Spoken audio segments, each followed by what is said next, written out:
요즘 밤잠을 설치는 분들이 계시죠? 바로 아시안컵 축구 경기 때문에 그렇습니다. 저도 토요일 날 자다가 갑자기 와 하는 바람에 깜짝 놀라서 우리 학생들이 축구를 보고 싶어서 교회에서 모여가지고 응원도 하고 그래서 와서 자라 했더니 이제 어, 크게 화면을 틀어놓고 경기를 하는데 이제 그 호주전 전에서 손흥민 선수가 프리킥골을 넣는 순간이었나 봐요 아마. 아주 그래서 저도 잠을 안 자고 얼른 가서 TV를 틀었더니 이기고 있더라고요. 그래서 야, 근데 축구를 보면서 되게 답답했죠. 계속 지고 경기는 이제 막 1분, 2분밖에 안 남았고 막 이런 상황에 어떻게 극적으로 이렇게 골이 들어가는지 참 이렇게 참 많은 이변들이 있었던 것 같습니다. 어제도 이변이 있었어요. 일본이 이란한 채 졌습니다. 뭐 일본이 졌다니까 되게 좋아하시는 분들 계실 텐데, 자, 이 우승 후보였던 일본이 졌다. 이게 참 되게 충격적이기도 하고 그만큼 이런 진짜 공이 둥글다라는 그런 생각을 갖게 되는데, 우리도 우리나라 경기를 보면서 과연 감독이 전략이 있나 전술이 있나, 저럴 땐 선수를 좀 바꿔주고 뭔가 안 되는 것 같으면 뭔가 전략을 바로 수정을 해서 대처를 해야 되지 않나, 이런 생각을 하면서 내내 답답하고 그래서 일부 우리 유능한 그런 선수들한테 의존돼야 되는 이런 것들에 되게 안타까운 마음들을 가졌죠. 어제도 일본 경기를 마치고 나서 일본의 우리나라에서 이제 손흥민 선수처럼 미국에서 이거 일본에서도 아주 손흥민 선수급의 인기 있는 선수가 있어요. 그 미토마 카오르라고 하는 이 선수가 있어요. 지금 이제 영국 프리미어 브라이튼에서 소속돼 있는데 이 친구가 예전에는 글로 이적할 때만 해도 40억이었어요. 이적료가. 그런데 지금은 1,100억이 넘습니다. 엄청난 인기를 끌었던 이 사람이 이제 부상을 입었는데 선수로 박탈이, 이제 선수가 될 만큼 아주 유능한 앞으로의 인재입니다. 이제 뭐 앞으로 많은 그런 뭐 맨시티, 맨유, 아스날 이런 데서 이제 막 오라고 할 판인데, 이 선수가 어제 인터뷰를 했던 내용들이 있어요. 제가 설교를 준비를 해놨다가 그걸 보고 일부를 좀 수정을 했는데, 인터뷰를 하면서 이런 얘기를 했습니다. 우리는 서서히 상대 페이스에 휘말리고 있었습니다. 상대가 노렸던 그 상황에 우리가 빠져버렸습니다. 그래서 우리는 그때 뭔가 다른 방법을 써야만 했습니다. 이렇게 인터뷰를 했어요. 그리고 인터뷰 끝에 뭐라고 얘기하냐면, 우리는 무엇을 해야 하는지 생각해야 했고 그것을 가지고 우리는 움직여야 했습니다. 이렇게 말합니다.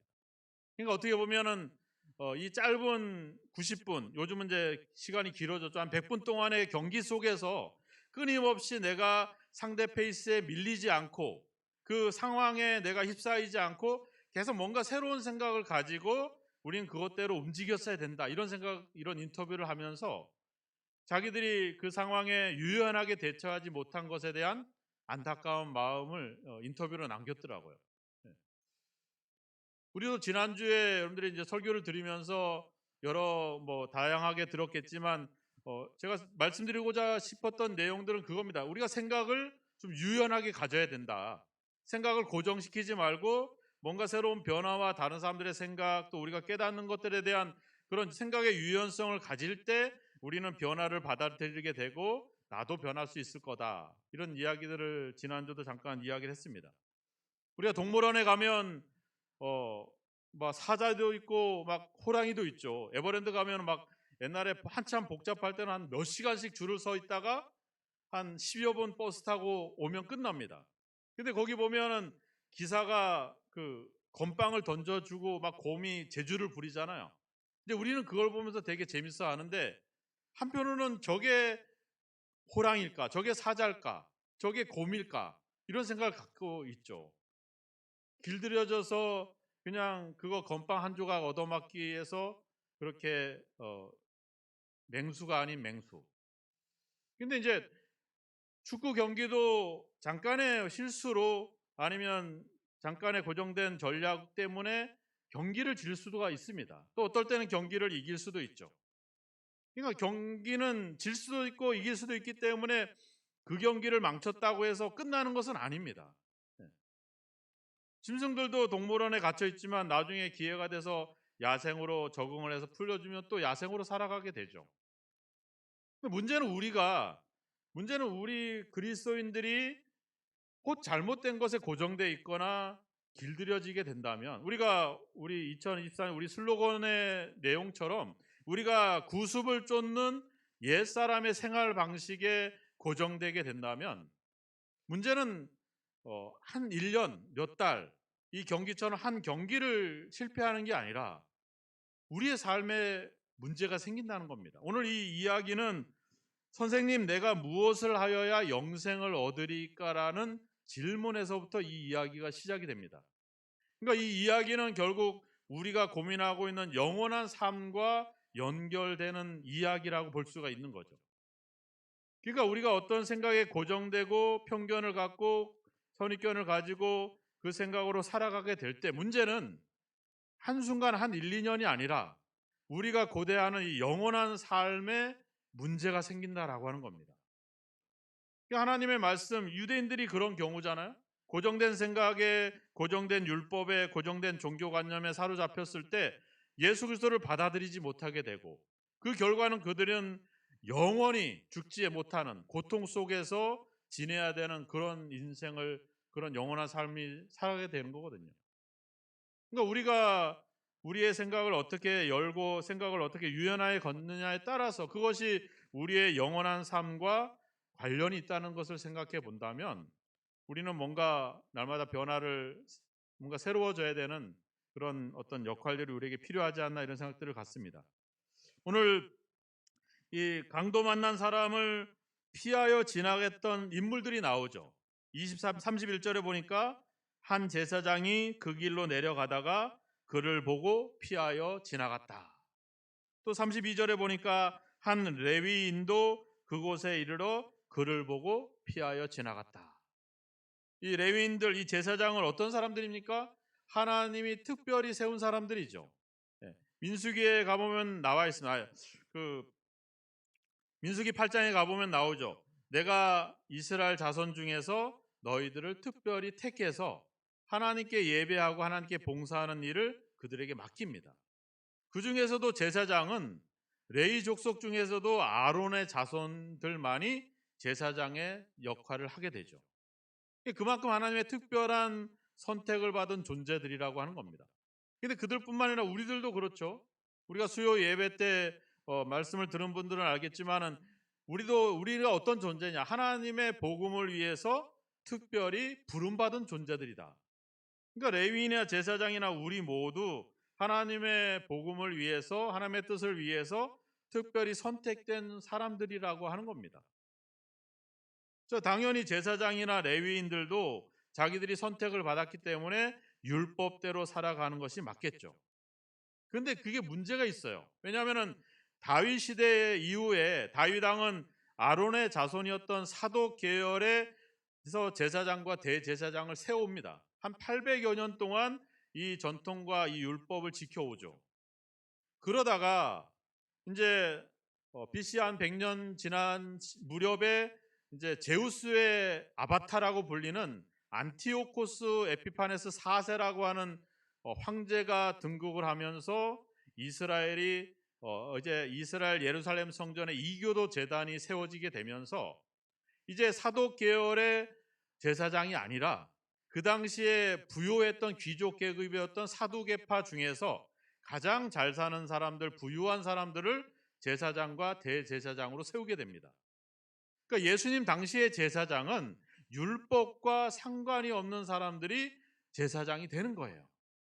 이 사람들이 나는 율법대로 하고 있다라고 하는 말 자체가 잘못된 거예요. 왜? 제사장직 자체가 잘못됐기 때문에, 율법에서 벗어나 있었기 때문에. 그러니까 이 사람들이 우리는 율법대로 시체를 가까이 해서는 안 돼, 이런 말을 하기에는 이미 모순된 상황이 이 예수님 당시의 상황이라고 하는 겁니다. 그러니까 이 사람들이 강도 만난 사람을 율법을 핑계로, 죽음 시체를 핑계로, 왜냐하면 레위기 21장에 가보면 부모나 형제나 자녀들 죽음 외에는 다른 시체를 가까이 하면 안 되거든요. 당연히. 그걸 핑계로 나는 가까이 할 수 없어. 이렇게 말할 만큼 말할 수 있는 자격 자체가 안 됐다는 겁니다. 그 당시의 제사장들은. 그러니까 어떻게 보면 그들은 율법이라고 하는 형식화된 그런 율법에 있는 그런 사람들로 여기선 등장을 하고 있는 것이죠. 자기들은 그런 걸 논할 수 있는 자격이 안 됨에도 불구하고. 그러니까 예수님은 바로 이 이야기는 그런 이야기들을 하는 겁니다. 진짜 하나님의 말씀을 가지고 살려고 하는 사람들의 이야기가 아니라 그 말씀, 그 율법으로 형식화된, 종교화된 그것으로 길들여져 있는 그런 사람들을 등장시키면서 우리에게 메시지를 주고 있는 거죠. 그래서 영국의 존스라고 하는 학자는 비유의 기술과 진리라고 하는 그 책에 보면 이렇게 얘기하죠. 이 이야기는 사회적, 인종적, 그리고 종교적 우월성을 가진 유대인들을 저주하는 고발이다. 이렇게 아주 강력하게 해석할 만큼 그런 분위기들이 여기에 담겨져 있다는 겁니다. 그래서 일단은 그들에게 그런 율법으로 형식화되어 있는 또 종교화되어 있는 그들을 책망하고 있는 것이죠. 누가복음 6장에 가보면 안식일 논쟁이 벌어집니다. 안식일 날 제자들이 배가 고파서 밀밭을 지나가다가 밀 이삭을 비벼 먹게 되죠. 그러자 유대인들이 예수님께 고발을 하죠. 당신들의 제자들이 안식일에 하지 못할 일을 했습니다. 또 회당에 갔는데 손마른 여인이 등장을 했는데 또 예수님께 시험을 하죠. 안식일에 병을 고치는 것이 옳습니까? 라고 예수님께 또 질문을 던지죠. 그때 예수님의 대답은 뭐였습니까? 너희들이 양 한 마리가 구덩이에 빠지면 건져내지 않겠느냐? 사람이 양보다 얼마나 더 귀하냐? 안식일날 선을 행하는 것과 악을 행하는 것, 안식일날 생명을 구하는 것과 죽이는 것, 어느 것이 옳으냐? 이렇게 오히려 질문을 던지고 반문을 하시죠. 오늘 26절에도 보세요. 율법에 무엇이라 기록되었으며 너는 어떻게 있느냐? 이렇게 말하죠. 너는 어떻게 있느냐? 우리들에 대한 질문으로 받아들여야 돼요. 여러분들이 하나님의 말씀을 보고 또 설교를 듣고 예배를 할 때 여러분들은 하나님의 말씀을 어떻게 받아들입니까? 어떻게 읽고 있습니까? 이 율법학자가 뭐라 그래요? 하나님을 사랑하고 내 이웃을 내 자신같이 사랑하라 하였나이다. 이게 뭐예요? 하나님에 대한 사랑에 대한 이야기를 하고 있죠. 그죠? 그러니까 예수님이 뭐라 그래요? 네 대답이 옳도다. 이를 행하라. 그러면 살 것이다. 이렇게 말하고 있죠. 근데 문제는 뭐예요? 그것을 행하지 못했다라고 하는 겁니다.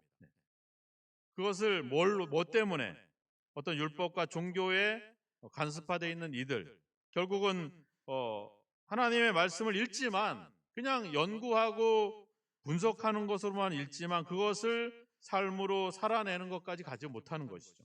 그것에 대한 예수님의 어떤 책망들이 여기에 있는 겁니다. 또 마태복음 15장에 가보면 예수님이 바리새인들과 서기관들을 또 그들이 예수님께 고소를 하죠. 아, 예수님, 당신의 제자들은 왜 장로들의 전통을 지키지 않습니까? 우리는 떡을 먹을 때 손을 씻는데 당신의 제자들은 왜 떡을 먹을 때 손을 씻지 않습니까? 이렇게 예수님께 제자들을 고발을 합니다. 그래서 예수님이 또 반대로 질문하죠. 그러면 너희들은 왜 너희들의 전통으로 하나님의 말씀을 지키지 않냐? 이렇게 얘기합니다. 뭘 얘기하나? 고르반이라는 얘기를 하잖아요. 내가 이걸 하나님께 드릴 거야 라고 딱 정하면 이거는 사용할 수도 없고 먹을 수도 없고 고스란히 그대로 둬야 되는 거예요. 내가 하나님께 드리겠다라고 되면 내 부모가 굶든 내 형제가 굶든 내 이웃이 굶든 상관없어. 이거는 그냥 오로지 하나님께만 드려야 돼. 종교적으로 율법적으로는 너무나도 아주 멋진 모습이죠. 멋진 신앙이지만 하나님은 예수님은 그걸 원하지 않는다는 거예요. 그래가지고 예수님이 뭐라 그래? 저들은 회칠한 무덤과 같다. 겉은 화려하고 아름답지만 그 속에는 썩어진 뼈들로 가득하다. 이렇게 오히려 한탄을 하시죠.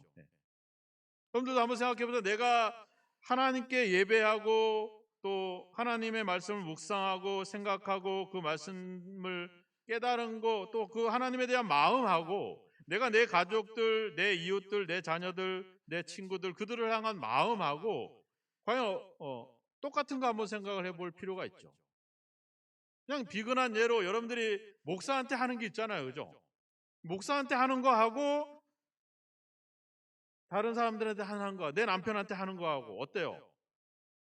남편한테 더 잘하겠지. 그러길 바랍니다. 아멘 하셔야 돼. 우리 사모님하고 목사님 아프다는데 되게 고생이 많겠다. 사모님 막. 근데 내 집에 가서 내 딸한테, 내 며느리한테 왜 그것밖에 못하냐고. 그러면 안 된다는 거야. 이 얘기가 쉽게로 얘기하면.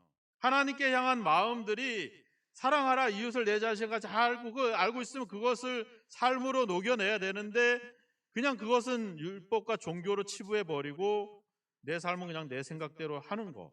네. 우리가 지난주도 얘기했잖아요. 거짓말하고 나쁜 말하고 화내고 이런 건 쉽게 할 수 있다. 왜? 내 기분대로 하면 되니까.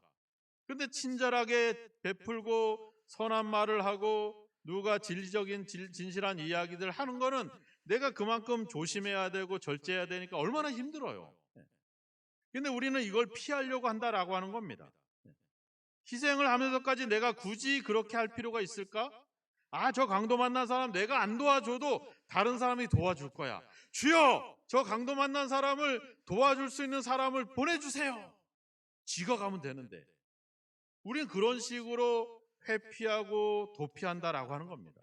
오늘 예수님은 이렇게 율법과 전통과 관습에 길들여져 있는 이런 형식적인 신앙에 대해서 그런 신앙이 단순히 강도 만난 사람을 외면하는 것으로 끝나는 게 아니라 그것이 나에게 약속된 영원한 삶에도 어떤 영향을 미치는지를 이 비유에서 우리에게 하고 있는 이야기예요.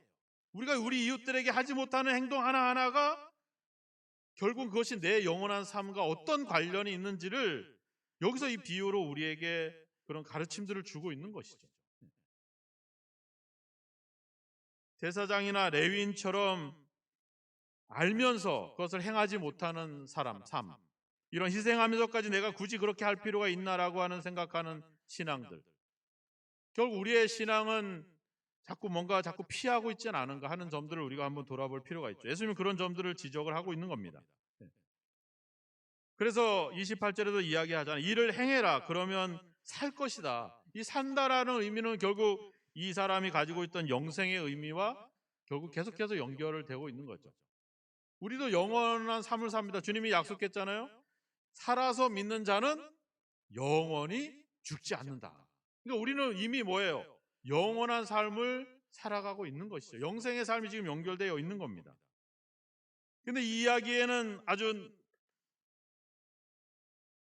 괜찮은 사람이 등장을 하죠. 누가 등장을 합니까?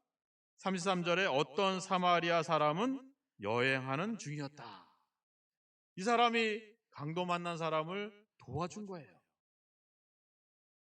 자, 마음에 감동이 돼서 그 뜨거운 열정으로 사랑하게 되는데 이 사람이 얼마나 많은 피해를 입었습니까? 보세요. 기름과 포도주를 그 상처에 부었다. 여러분들 이제 이번에 설날인데 여행 가시는 분 계세요? 눈치가 보일까봐 왜 주일이 껴 있어가지고 괜찮아요. 여행 가시면 돼. 거기 가서 예배 드리시면 되고 그 교회도 있고 온라인 예배도 있는데 얼마나 좋아요. 여행하는 게 얼마나 행복합니까, 그죠? 자, 여행을 계획하고 막 준비할 때 되게 설레잖아요. 그리고 여행을 가면 얼마나 행복해요. 저도 예전에 유럽을 가는데 막 몇 달 전부터 이미 막 마음이 설레서 막 그냥 준비하느냐고. 그러다가 이제 어떤 목사님하고 같이 가게 됐는데 이제 그 가이드 하시는 안내했던 분이 그런 얘기를 했어요. 가서 이탈리아 사람들이 젊은 애들이 몰려다니면서 사진 찍는데 걔들하고 사진 찍지 말라고 당부를 했는데 이 사람은 외국분하고 사진 찍는 걸 너무 좋아하신 거야. 그러다가 막 젊은 애들이 와서 같이 막 어깨동무하고 사진 찍으니 얼마나 좋아요. 부위하고 막 파이팅하고 이래. 그리고 갔어. 갓브레쉬 어쩌고 막 하면서 막 인사하고 갔어. 가고 나니까 가방이 다 털린 거야. 어딜 가야 돼요? 경찰서를 가야지.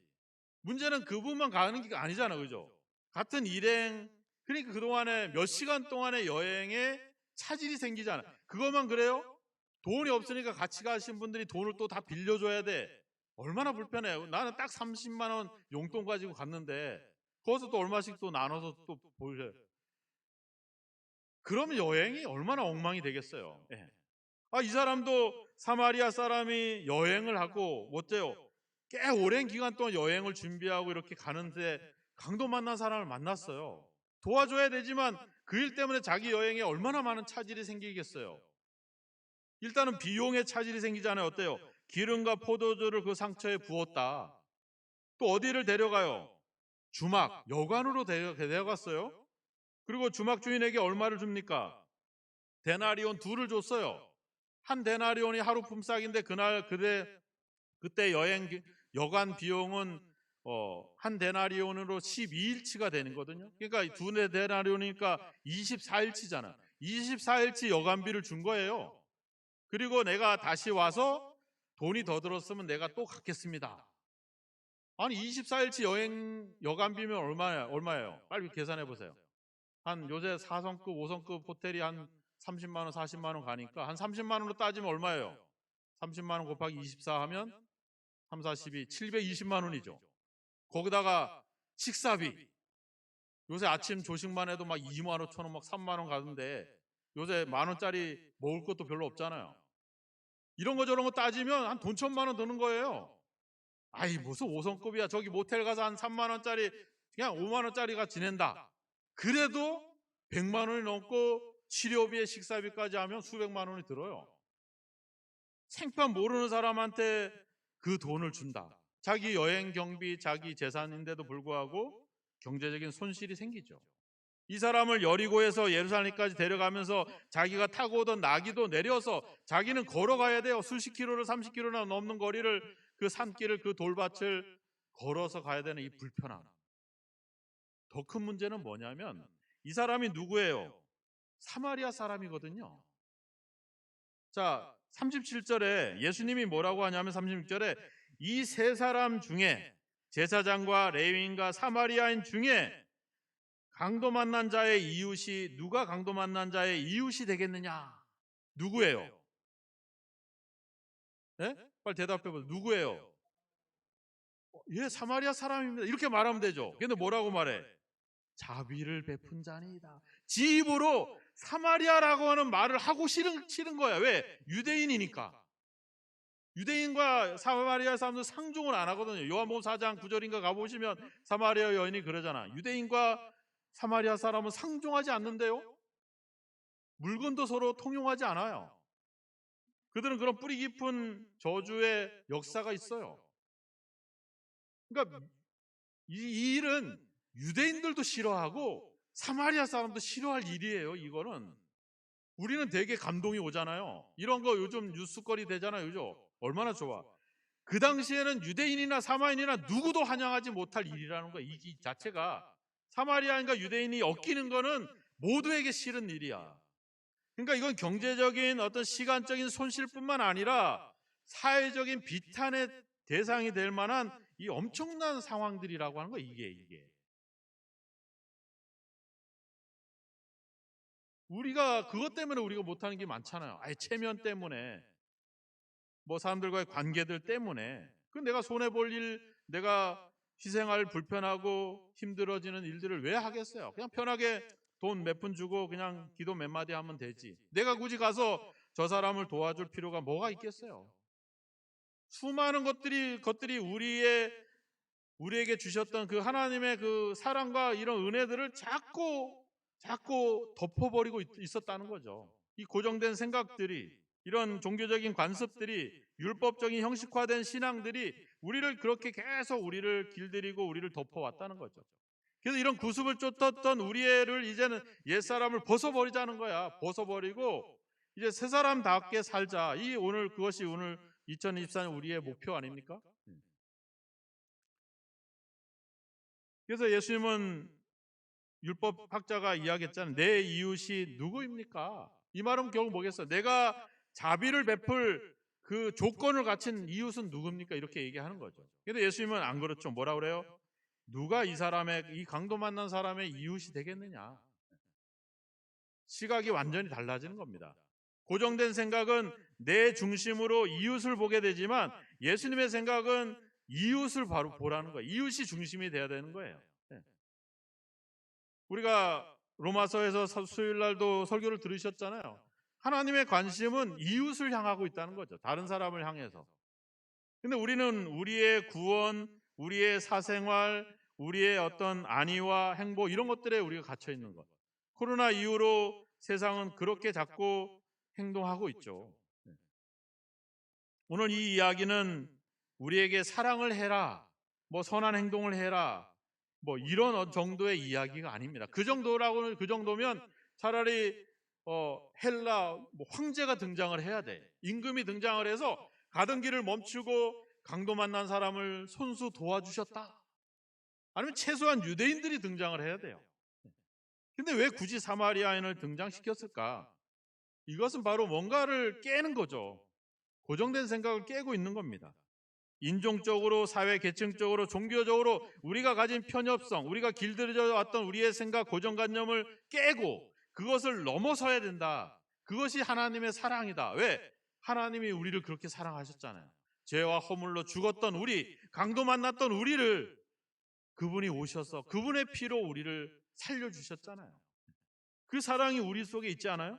근데 수많은 율법과 전통과 그런 고정된 생각이, 사회적인 인식이 우리로 하여금 그것을 찾고 덮어버리고 있었다는 거죠. 그것을 우리는 벗어버려야 된다. 지금 주님께서 그 이야기를 하고 있는 겁니다. 그래서 누가복음 5장에도 7장에도 가보면 예수님이 산상설교를 마치고 내려올 때 누구를 만나요? 백부장을 만나잖아요. 그래서 뭐라고 그래요?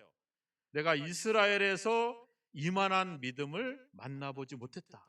백부장이 유대인들에게 베풀었던 그 사랑과 회당을 지어주고 그들의 종교를 인정해주고 이런 거 사랑의 행동이 아니라 바로 그들이 갖고 있었던 것, 인종과 계층과 지배와 피지급의 계급을 깨고 그 모든 사회적인 고정관념을 깨고 그저 사랑의 마음으로 베풀었던 그 마음.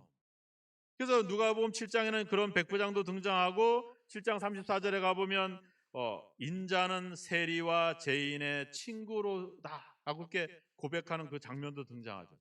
예수님이 또 우리에게 그런 것을 보여주셨잖아요. 하나님의 아들로 왔지만 하나님의 권능을 행하지 않고 죄인들, 세리들, 누구들, 사회적으로 지탄을 받고 있는 그 사람들을 향해서 다가간 것이죠. 우리가 지금 북한의 김정은 때문에 고통을 당하고 있잖아요. 우리 오늘도 장로님도 아주 멋지게 기도해 주셨는데 김정은은 정치적으로 사회적으로 봤을 때는 우리의 원수예요. 몰래 사람을 보내서 죽여야 돼서 정권을 파괴해야 되는 그런 대상이에요. 근데 신앙 안으로 들어오면 어떻게 되는 거예요? 사랑의 대상인 거예요. 전도의 대상인 거예요. 그래서 우리가는 그 사람을 사랑해 줘야 돼. 이제 난리 났어. 신갈 그리스도교회 한창규 목사는 빨갱이야. 왜? 김정은을 사랑하라고 했대. 그러니까 우리가 가지고 있는 정치적인 신념, 사회적인 어떤 생각들 이런 것들이 나쁜 것은 아니지만 그런 생각들이 하나님의 마음, 하나님의 말씀을 덮어버리고 있다는 거죠. 그걸 우리는 벗어버려야 된다. 오늘 그 이야기를 여기서 하고 있는 것입니다. 그거를 백부장이 보여줬고 예수님이 보여줬고 오늘 이 사마리아 사람이 우리에게 보여준 거죠. 그래서 누가복음 7장에 가보면 예수님이 뭐라 그래요? 6장 32절에 가보면 너희가 너희를 사랑하는 자를 사랑하면 무슨 의미가 있냐? 너희를 선대하는 자를 선대하면 무슨 칭찬받을 것이 있느냐? 죄인들도 그렇게 하고 있지 않느냐? 너희는 원수를 사랑해라. 원수까지 그들을 위해서 기도하고 그들을 사랑해라. 무슨 얘기예요? 우리가 가지는 고정된 생각을 뛰어넘어야 된다는 거예요. 인간적인 장벽을 넘어서 내 삶으로 해야 된다는 거예요. 오늘 이 율법 사에게는 뭐예요? 네가 알고 있는 그 고정된 율법적인 시각, 네가 알고 있는 것에서 멈추지 말고 그것을 가지고 가서 행해라. 지금 그렇게 이야기를 하고 있는 겁니다. 너도 가서 이와 같이 해라. 이렇게 지금 우리 왜? 우리의 생각이 개인의 구원과 사생활에 사로잡혀 있는 우리가 그렇게 갇혀져 있기 때문에 오늘 예수님은 이 사마리아인을 통해 백부장을 통해 자신의 삶을 통해 우리에게 그것을 보여주고 있는 것이죠. 사자가 아무리 무서워도 동물원에 갇혀 있으면 무섭지 않습니다. 미친 개가 아무리 무서워도 쇠사슬에 매어 있으면 무서운 게 아니에요. 우리가 뭔가 종교적인 형식과 관습과 이런 사고에 갇혀버리면 우리는 더 이상 아무런 존재가 아니에요. 우리가 아무리 하나님의 자녀라고 자부를 해도 이런 개인 중심과 사생활에 갇혀버리게 된다면 우리는 결국 죽은 존재와 마찬가지인 거죠. 오늘 예수님이 이야기합니다. 누가 강도 만난 자의 이웃이 되겠느냐? 그걸 우리가 발견했다면 사마리아 사람입니다라고 우리가 고백한다면 우리가 그 다음 할 것은 가서 너도 이와 같이 해라. 28절에 이를 행하라 그리하면 살 것이다. 이렇게 우리에게 이야기하고 있습니다. 우리가 강도 만났을 때, 우리가 죽어졌을 때, 죄와 허물로 죽었을 때 예수님은 사마리아인처럼 우리에게 다가왔습니다. 그리고 우리는 하나님의 사랑이 얼마나 큰지 예수님을 통해서 우리는 알게 됐어요. 그래서 우리 안에는 그런 하나님의 뜨거운 사랑과 그런 열정들이 우리들 속에 있습니다.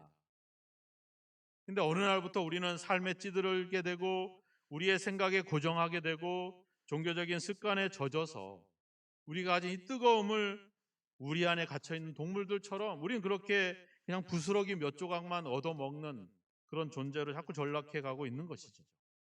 오늘 제가 이 순서에다가 말을 하나 그려놨어요.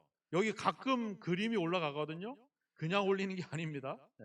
동물원에 갇히지 마시고 말갈기를 휘날리면서 야생을 달리는 야생마가 되기를 축원합니다. 하나님이 주신 그 뜨거운 마음, 불쌍한 사람을 보면 도와주고 싶고 그저 내가 받은 사랑이 있으면 누구에게 베풀어 주고 이런 거 그냥 내 체면, 내가 종교적인 관습 이런 거 벗어버리고 거침없이 그냥 주저함 없이 다가갈 수 있는 거. 내 여행에 차질이 생기고 돈에 문제가 생겨도 하나님이 나한테 그런 마음을 주면 거침없이 가서 도와줄 수 있는 그런 그리스도인, 그런 마음, 그것을 주님은 원하는 거죠.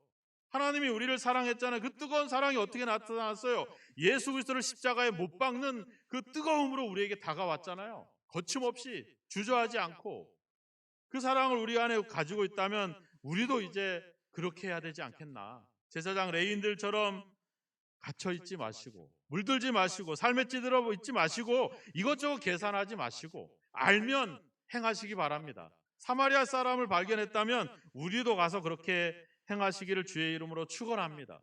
그러기 위해서 우리는 끊임없이 생각을 해야 됩니다. 아까 우리가 얘기했던 그 미토마 카오루가 이야기했던 것처럼 우리는 무엇을 해야 될지 생각하고 그리고 움직여야 합니다. 네가 이것을 네 대답이 옳다. 그러니까 너도 가서 해라. 이 강도 만난 사람의 이웃이 누구냐? 사마리아 사람입니다. 그래, 그럼 가서 너도 이와 같이 해라. 그와 같이 하기를 주의 이름으로 축원합니다. 우리 고정된 생각에 갇혀 있지 마시고 생각을 유연하게 가지셔서 주님의 말씀을 깨닫고 감동되시는 대로 하나님 성령이 주시는 감동대로 그 뜨거움을 삶으로 살아낼 수 있는 저와 여러분이 되기를, 그래서 여러분들의 이웃들에게 오늘 이 강도 만난 사람의 사마리아인이 예수님으로 다가왔던 것처럼 여러분들이 이웃들에게 여러분들의 삶이, 여러분들의 그 사랑이 그리스도처럼 다가갈 수 있는 그런 삶이 있어지기를 주님의 이름으로 축원합니다. 기도하겠습니다. 같이 기도합시다. 하나님, 우리가 생각의 종교의 전통에 우리의 고정된 생각이 갇혀 있지 않게 하시고 하나님 말씀을 유연하게 생각하고 받아들여서 우리도 그 사랑을 그대로 주님처럼 백부장처럼 사마리아인처럼 모든 것을 뛰어넘고 그렇게 사랑을 실천할 수 있는 우리의 삶이 되게 해달라고 함께 기도하겠습니다. 하나님 아버지 감사합니다. 우리가 주님을 닮기를 원합니다. 백부장을 닮기를 원합니다. 사마리아 사람을 닮기를 원합니다. 우리가 가지고 있는 생각들을 깨기를 원합니다. 우리를 덮고 있는 구습을 쫓았던 옛사람을 벗어버리기를 원합니다. 이제 하나님을 따라 새 사람을 입기를 원합니다. 새 사람다운 삶의 양식대로 살아가기를 원합니다. 하나님이 우리에게 주신 기준과 말씀을 가지고 아버지 우리의 생각을 유연하게 갖고 아버지의 상황에 그 말씀대로 살아갈 수 있는 그 열정이 우리 속에 있기를 원합니다. 말씀 안에 종교 안에 갇혀있지 않게 해주시고 하나님 아버지 야생을 달릴 수 있는 광야를 질주할 수 있는 우리에게 주신 그 하나님의 뜨거운 사랑과 그 마음을 우리 이웃들에게 거침없이 주저함 없이 베풀고 나눌 수 있는 아버지 그 열정이 우리에게 주신 사랑이 다시 한번 아버지 일어나기를 원합니다. 우리의 생각들을 새롭게 하게 하여 주시고 깨달은 것들을 아버지의 삶으로 움직여갈 수 있는 우리의 삶이 되게 하여 주시기를 원하고 소망합니다. 우리의 삶에서 도움을 필요로 하고 있는 강도 만난 이웃들이 얼마나 많습니까? 아버지 그들을 발견하게 하시고 주저함 없이 다가가서 그들의 상처를 싸매고 우리의 것들을 나누고 베풀면서 하나님 아버지 더 아버지 갚겠다고 고백하는 그 고백이 삶이 우리 실천이 우리 가운데 있게 하여 주옵소서. 아는 곳에 멈추지 않게 하시고 행동으로 옮겨서 온전히 주의 뜻을 펼쳐갈 수 있는 저희들로 인도하여 주시옵소서. 믿습니다. 감사합니다. 주님, 우리에게 보여주신, 우리가 실제로 경험했던 그 그리스도의 그 마음, 그리스도의 그 뜨거운 사랑이 우리들 속에도 꿈틀거리고 있는 줄로 믿습니다. 그동안 우리의 잘못된 생각들이, 고정된 생각들이, 우리의 종교적인 관습들이 하나님 아버지 그것들을 덮고 있었습니다. 옛사람을 벗어버리고 이제 새사람이 되었으니 새사람다운 삶을 살아가기를 원합니다. 우리의 생각을 유연하게 가질 수 있도록 성령이여 도와주시옵소서. 그래서 아버지 주여, 강도 만난 자들을 향하여 우리가 거침없이 주저함 없이 다가갈 수 있는 그 열정이, 그 행동이 우리들 삶에 나타나도록 성령이 우리를 움직여 주시고 우리와 함께하여 주시옵소서. 이번 한 주간 우리가 강도 만난 자들을 발견하게 하시고 주저하지 않고 다가가게 하시고 그들에게 그리스도를 드러낼 수 있는 삶을 살아낼 수 있도록 우리를 도우시고 인도하시고 말씀이 항상 기억나고 생각나서 말씀대로 실천할 수 있도록 주님 역사하여 주옵소서. 그래서 우리 성도들을 통해서 많은 사람들이 그리스도를 보고 그리스도를 만나는 역사가 있게 하여 주옵소서. 예수님의 이름으로 기도하옵나이다. 아멘.